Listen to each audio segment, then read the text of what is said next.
வணக்கம். இன்னைக்கு நம்ம பார்க்க போற தலைப்பு என்னன்னு கேட்டீங்கன்னா, எஸ்பிஐ பேங்க் மூலமா வெளிநாட்டுல மெடிசன் படிக்கிறதுக்கு எப்படி நம்ம வந்து லோன் அப்ளை பண்றது அப்படின்னு பார்க்கலாம். ஸோ இதுல நமக்கு வந்து ஒரு 8 ஸ்டேஜ் இருக்கு. ஸோ இதுல ஃபர்ஸ்ட் ஸ்டேஜ் என்னன்னு கேட்டீங்கன்னா, கம்பல்சரி அஸ் அப்ளிகண்டா ஸ்டூடெண்ட் வந்து நீட் எக்ஸாம்ல பாஸ் பண்ணியிருக்கணும். நமக்கு நல்லாவே தெரியும். நம்ம வெளிநாட்டுல நம்ம படிச்சுட்டு இந்தியாவுக்குள்ள வரணும் அப்படின்னா கம்பல்சரி நீட் எக்ஸாம்ல பாஸ் பண்ணியிருக்கணும். So stage 1. அதே மாதிரி நம்ம இந்தியாவை பொறுத்த வரைக்கும் இந்தியாவில் வந்து நம்ம லோன் அப்ளை பண்றோம் அப்படின்னா நீட்ல வந்து தகுதி பெறுவது கட்டாயம். நீட் எக்ஸாம்ல பாஸ் பண்ணியிருந்தா மட்டும்தான் லோன் ஃபெசிலிட்டி அவங்க கொடுப்பாங்க. அவங்களுடைய தாட் என்னன்னு கேட்டீங்கன்னா, வெளிநாட்டுல நீங்க படிச்சாலும் திரும்ப நீங்க இந்தியாவுக்கு வந்து சர்வீஸ் பண்ணணும். அந்த நோக்கத்துக்காகத்தான் இந்த லோன் வந்து முழுக்க முழுக்க வழங்கப்படுது. ஆகவே நீட் எக்ஸாம்ல வந்து நீங்க பாஸ் பண்ணா மட்டும்தான் இந்த லோனுக்கு வந்து நீங்க fully eligible.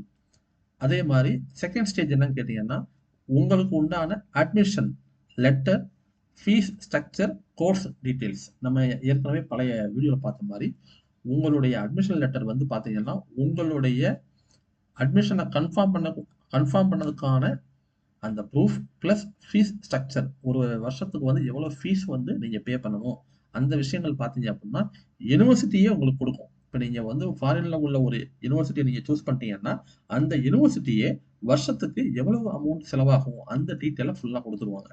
So course details 4 இயர்ஸுக்கு எத்தனை பேப்பர் இருக்கு, என்னென்ன பேப்பர் இருக்கு, அதாவது என்எம்சி நேஷனல் மெடிக்கல் கவுன்சில் சொன்ன அந்த கோர்ஸ் டீட்டெயில்ஸ், கோர்ஸ் உடைய ஸ்ட்ரக்சர் சரியா இருக்கா அப்படின்றத வந்து அவங்க வந்து செக் பண்ணுவாங்க. இதுவும் ரொம்ப முக்கியம் நமக்கு அதுல.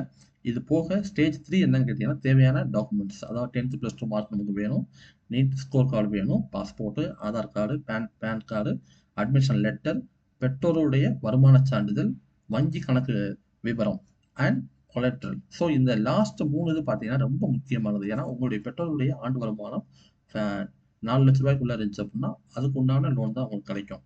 10 லட்ச ரூபாய்க்கு மேல இருந்துச்சு அப்படின்னா அதுக்கு உண்டான லோன் தான் உங்களுக்கு கிடைக்கும். ஸோ இது எல்லாமே வந்து பேங்க் மேனேஜருடைய முடிவு தான் அது. ஸோ உங்களுடைய வங்கி கணக்கு எண் பிளஸ் கொலெட்ரல். இப்போ நீங்க ஒரு குறிப்பிட்ட அமௌண்ட்டுக்கு மேல நீங்க லோன் கேட்குறீங்க அப்படின்னா கம்பல்சரி அதுக்கு வந்து நீங்க வந்து ஒரு அடமான ஆவணம் வச்சாகணும்.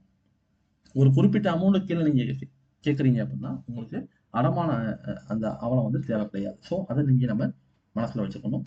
அடுத்து பார்த்தீங்கன்னா ஸ்டேஜ் 4. இந்த ஸ்டேஜ் 4 தான் ரொம்ப முக்கியமானது. அதாவது நம்முடைய பாரத பிரதமருடைய வித்யாலட்சுமி போர்ட்டல், அதாவது சென்ட்ரல் கவர்மெண்ட் வந்து முழுக்க முழுக்க இந்த ஃபினான்ஷியல் சப்போர்ட் பண்றாங்க. வித்யாலட்சுமி போர்ட்டல் மூலமா நம்ம வந்து ஆன்லைன்ல அப்ளை பண்ணலாம். அப்படி இல்லை அப்படின்னா நேரடியா எஸ்பிஐ பேங்க்குக்கு நம்ம அவங்கள அப்ரோச் பண்ணி அவங்கள்ட்ட நம்ம வந்து கிளாரிஃபிகேஷன் கேட்டுக்கலாம். முடிஞ்ச வரைக்கும் வந்து நீங்க இந்த வித்யாலட்சுமி போர்ட்டலில் நீங்க அப்ளை பண்ணிட்டு அதுக்கப்புறம் நீங்க பேங்க் நீங்க போனீங்கன்னா சரியா இருக்கும். ஸோ நீங்க வித்யாலட்சுமி போர்ட்டலில் நீங்க அப்ளை பண்ணிட்டு நீங்க பேங்க் போனீங்கன்னா பேங்க் வந்து நீங்க அப்ளை பண்ண உண்டான ஆவணத்தை கேட்பாங்க. அந்த ஆவணத்தை செக் பண்ணிட்டு யூனிவர்சிட்டியோடைய ரெகக்னேஷன், அதாவது பல்கலைக்கழகத்துடைய அங்கீகாரம், பெற்றோருடைய வருமானம், கோ அப்ளிகண்டோடைய நிதிநிலை. அதாவது இப்போ நீங்க ஃபாரின்ல வந்து ஒரு 50 க்ரோஸ் 50 லேக்ஸுக்கு வந்து நீங்க வந்து கேட்குறீங்க அப்படின்னா, லோன் கேட்குறீங்க, நான் வந்து என்னுடைய பையனோ பொண்ணோ படிக்க போறாங்க அப்படின்னு நீங்க நீங்க நீங்க வந்து கேட்குறீங்க அப்படின்னா கோ அப்ளிகண்டோடைய ஃபினான்ஷியல் ஸ்டேட்டஸ் என்ன அப்படின்னு கேட்பாங்க. அதாவது இப்போ நீங்க ஒரு ஃபாதரா நீங்க அப்ளை பண்றீங்க அப்படின்னா மதருடைய சேலரி என்ன, அவங்களுடைய ஃபினான்ஷியல் ஸ்டெபிலிட்டி என்ன, இந்த விஷயங்களை கேட்பாங்க. எப்படி வந்து நீங்க பணத்தை வந்து நீங்க அவங்க ரீபே பண்ணுவீங்க, அதாவது கடனை வந்து எப்படி திருப்பி செலுத்துங்க திறன் என்ன, எப்படி நீங்க வந்து நீங்க ரீபே பண்ணுவீங்க, எப்ப பண்ணுவீங்க, இந்த விஷயங்கள்லாம் வந்து பேங்க் வந்து ரொம்ப கிளியரா வந்து எக்ஸாமின் பண்ணுவாங்க. எக்ஸாமின் பண்ணிட்டு தான் உங்களுக்கு லோனே கொடுப்பாங்க. So loan sanction. ஸோ எல்லா ஆவணங்களுமே சரியா இருந்தா மட்டும்தான் உங்களுக்கு வந்து பேங்க்ல லோன் வந்து சாங்ஷன் ஆகும். ஸோ இந்த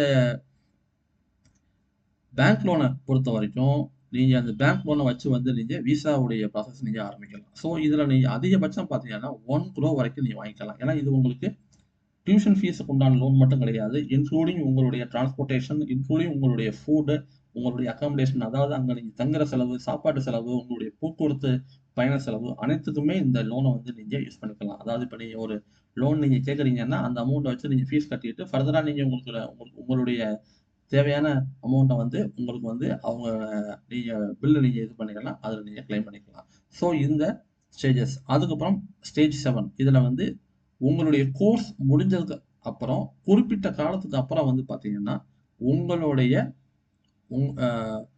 நீங்க வாங்கின கடனை வந்து திரும்ப பேங்க் நீங்க பே பண்ணணும். குறிப்பா வந்து பாத்தீங்கன்னா இந்த பணத்தை வந்து ஃபர்ஸ்ட் வந்து பேங்க் வந்து இன்ஸ்டிடியூஷனுக்கு அனுப்பிடும். அனுப்பிட்டு ப்ளஸ் உங்களுடைய எல்லா ஃபீஸ் எல்லாமே பேங்க்கே கட்டிடும். ஸோ அந்த அடுத்த ஸ்டேஜ் பார்த்தீங்கன்னா கடனை திருப்பி செலுத்துவது எப்போது. ஸோ குறிப்பாக பார்த்தீங்க அப்படின்னா நீங்கள் ஒரு கோர்ஸ் ஒரு 5 வருஷம் இருக்கு அப்படின்னா 5 வருஷத்துக்கு அப்புறம் ஒரு 6வது வருஷம் 7வது வருஷம் படிப்பு முடிஞ்சதுக்கப்புறம் ஒரு குறிப்பிட்ட டைம் ஃபிக்ஸ் பண்ணுவாங்க. ஏன்னா இப்போ நான் வந்து கோர்ஸ் முடிச்சுட்டு எனக்கு எந்த ஜாப் ஆப்பர்ச்சுனிட்டியும் கிடைக்கல, என்னால் வேலைக்கு போக முடியல, இப்போதைக்கு நான் எங்கேயும் போகல, ஸோ என்னால் இப்போதைக்கும் கட்ட முடியாது அப்படின்னு சொல்ல முடியாது. ஏன்னா நம்ம லோன் அப்ளை பண்ணும் போதே உங்களுடைய கோர்ஸ் எப்போ முடியுது, எப்போ நீங்க வந்து உங்களுடைய லோனை ரீபே பண்ணணும், இந்த விஷயங்கள் வந்து ரொம்ப கிளியரா உங்களுடைய டாக்குமெண்ட்ல இருக்கும். ஸோ அதை பேஸ் பண்ணி நீங்க வந்து பிளான் பண்ணி தான் உங்களுடைய கோர்ஸ் நீங்க கம்ப்ளீட் பண்ணணும். கம்ப்ளீட் பண்ணிட்டு உங்களுடைய இஎம்ஐ நீங்க கம்ப்ளீட் பண்ணதுக்கு அப்புறம் தான் நீங்க ஃபர்தரா நீங்க வந்து பிஜி போக முடியும். ஏன்னா நான் பிஜி படிக்க போறேன், எனக்கு இப்போதைக்கு இஎம்ஐ கட்ட முடியாது அப்படின்னு நீங்க மிடில்லே சொல்ல முடியாது. ஸோ இந்த விஷயங்கள் வந்து ரொம்ப கிளியரா நம்ம வந்து மைண்ட்ல வச்சிருக்கணும். ஸோ இந்த 8 ஸ்டேஜ் வந்து ரொம்ப முக்கியம். அதாவது நம்ம வெளிநாட்டுல போய் நம்ம படிக்கணும் அப்படின்னு ஆசைப்படுறீங்க, மெடிசன் படிக்கணும்னு ஆசைப்படுறீங்க, இந்தியாவுல வந்து ஆப்பர்ச்சுனிட்டிஸ் வந்து உங்களுக்கு கிடைக்கல, இல்ல கம்மியா இருக்கு, சீட் வந்து உங்களுக்கு கிடைக்கல, ஃபாரின்ல தான் படிக்கணும் அப்படின்னு ஒரு சூழ்நிலை இருக்கு அப்படின்னா, பணம் வந்து ஒரு தடையா இருக்கு அப்படின்னு நீங்க ஃபீல் பண்ணீங்கன்னா, டெஃபினட்டா உங்களுக்கு இந்த வித்யலட்சுமி ஸ்கீம் வந்து உங்களுக்கு ஹெல்ப் பண்ணும். இந்த ஸ்கீம் மூலமா நீங்க லோன் வாங்கி நீங்க படிக்கலாம். அந்த லோன் வாங்கிட்டு அந்த லோனுக்கு உண்டான கம்மியான இன்ட்ரெஸ்ட் நீங்க பே பண்ணிட்டு, நீங்க உங்களுடைய கோர்ஸ் முடிச்சதுக்கு அப்புறம் நீங்க வந்து பணத்தை ரீபே பண்ணலாம். ஸோ இந்த வீடியோ உங்களுக்கு வந்து ரொம்ப ஹெல்ப்ஃபுல்லா இருந்திருக்கும்.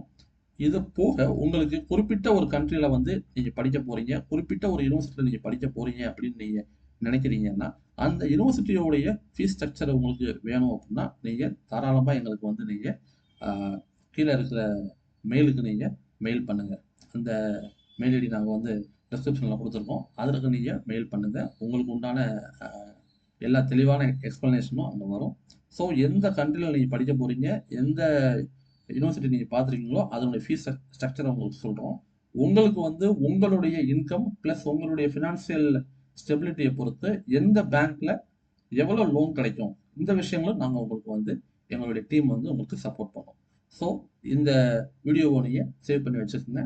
உங்களுக்கு சந்தேகங்கள் இருந்தா நீங்க வந்து கமெண்ட்ல கேட்கலாம். அப்படி இல்லன்னா நீங்க வந்து நேரடியா எங்க டீமுக்கு வந்து நீங்க மெயில் போட்டு கேட்கலாம். நன்றி.